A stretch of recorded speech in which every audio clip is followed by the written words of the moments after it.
Live from the THG's 11 studios, the skies are mostly clear right now, setting us up for a beautiful weekend here in Arkansas. Meteorologist Simone Thomas has the newest forecast models. Good afternoon, Simone. Good afternoon, Tamer. That's right. We are tracking sunny to mostly sunny skies across the state. We're seeing a few of those clouds rolling in across northeast Arkansas, but right now temperatures across central Arkansas in the upper 60s to lower 70s. 69 right now in the capital city. I think through the afternoon we'll peak around 72. A few of those passing clouds, but still mainly sunny across the state. Though we are tracking again those mostly sunny skies, looking to see more of the lower to middle 70s. And I'll tell you, the weekend ahead is going to be gorgeous. We'll talk more about it in a preview to next week coming up in your 7-day outlook. Thank you, Simone. Now, a set of measles cases have been confirmed in Arkansas. That's where we begin this afternoon. It's the first time the virus appeared in Arkansas since 2018. A larger outbreak had already been brewing in Texas, and Arkansas Department of Health reports one case in Saline County and another in Faulkner County. That one was said to be a pediatric case. Both, however, reported as being residents of Arkansas. ADH says they contained the virus after an out-of-state visit. Now, eyes on the screen, the top half shows the locations in which the first positive case had visited. Those include Baptist Health Urgent Care in Benton, Saline County Memorial Hospital, and Benton Family Clinic. Both cases had visited the Arkansas Children Emergency Department. However, the second case also visited the Arkansas Pediatric of Conway.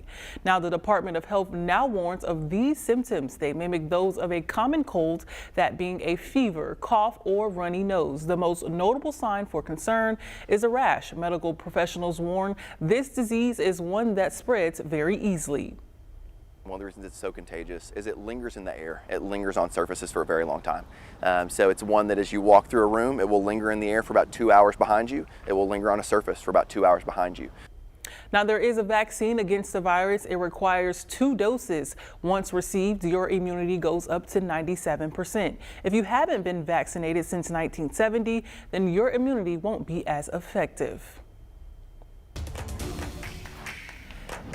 A suspect is behind bars after surrendering to police. That's the update in the hit and run we told you about yesterday. Our team got a hold of this mugshot. On your screen is Mark Livingston. He's being held for reportedly hitting a Dardanelle middle school student, then driving off. This after police say they arrived to his home and found the car allegedly involved in the accident.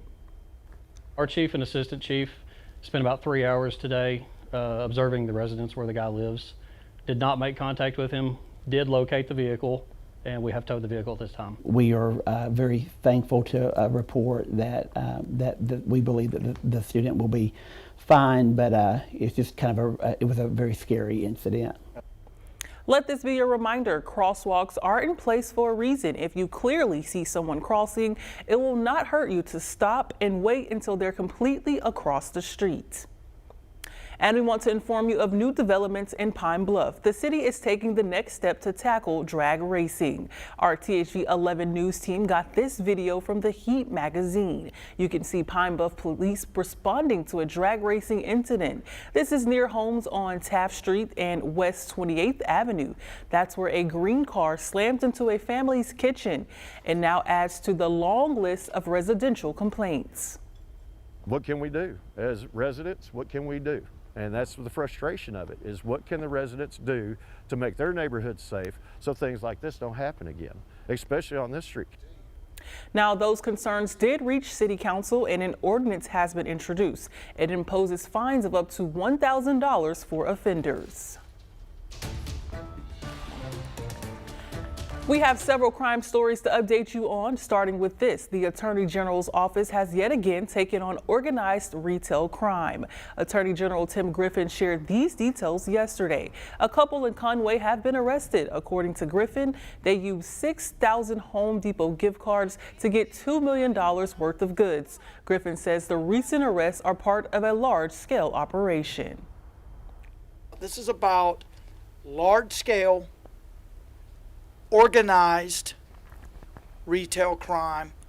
Could involve cartels, national networks, regional networks, professionals. This is how they live. This is how they make their money. Following a joint effort, that merchandise has since been returned. And in Little Rock, police need answers in a deadly shooting. Officers received shots fired call just before 5:30 yesterday evening. After arriving to the area on Geyer Springs, a man was found suffering with several gunshot wounds. He was taken to the hospital where he later died. We're working to learn the victim's identity and if police have any new leads. And a woman has filed a lawsuit against Chase Bank. It's allegedly because scammers stole nearly $500,000 from her bank account. Arkansas Business says those scammers had posed as bank employees. Arkansas Business say Rebecca Dobbs was led to sending 11 wire transfers. Chase was able to recover $35,000. However, this is now in the hands of Pulaski County Circuit Courts. And your state legislature has halted talks of funding the Franklin County Prison Project. Senate Bill 354 had set aside $750 million for the facility. It aims to provide an additional 3,000 bed space that failed 5 times in the course of 1 week. Senator Brian King led efforts to block the plan. He called it a win while advocating instead for smaller regional prisons. His counterparts, however, say they don't plan to stop the prison project. We got the statement from GOP Senate Leader Bart Hester. In it, he points out the $750 million already in $75 million already in the budget. He says this will allow the Corrections Board to, quote, proceed with design and engineering of the prison on the current located property, end quote. We've got new details from Capitol Hill. Last month, a man was taken off the street and deported to El Salvador. That has since been ruled as a mistake, and the U.S. Supreme Court has now gotten involved. They're demanding the facilitation of his return to the country. Scott McFarland has those details. It's been nearly a month since Kilmar Abrego Garcia was plucked from a street in Maryland by federal agents, detained, arrested, and flown with more than 200 others to El Salvador. After pleas from his wife that he has no gang ties. Kilmar, if you can hear me, I'm still fighting for you. And an admission from the Department of Justice that Abrego Garcia was deported by mistake. The error that you are referring to was a clerical error. It was an administrative error. The U.S. Supreme Court has intervened, upholding a lower court order that he be sent back to the U.S. Thursday night, the original judge handling the case, Judge Paula Zinnis of Maryland, ordered the Trump administration to facilitate the return of Abrego Garcia to the U.S. as soon as possible. The order gives the Department of Justice until 9:30 a.m. Friday to detail Abrego Garcia's location and the steps the U.S. has taken to bring him back. The development comes amid scathing criticism of the Trump administration for deporting 200-plus foreign nationals without any due process. The Trump administration looks like more and more of a police state every day, and that's a country that none of us recognize.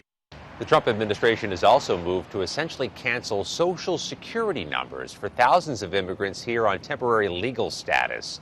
The White House has said that could motivate immigrants to self-deport, but it's also a form of financial death, making it almost impossible to do business with most financial institutions. Scott McFarland, CBS News, Washington. And brewing with promise, that's one kid's goals as he divides the odds. Those details are next. We got a gorgeous weekend ahead of us. I hope you go out and enjoy it. More details on the weekend ahead, as well as a preview to next week, are coming up after the break.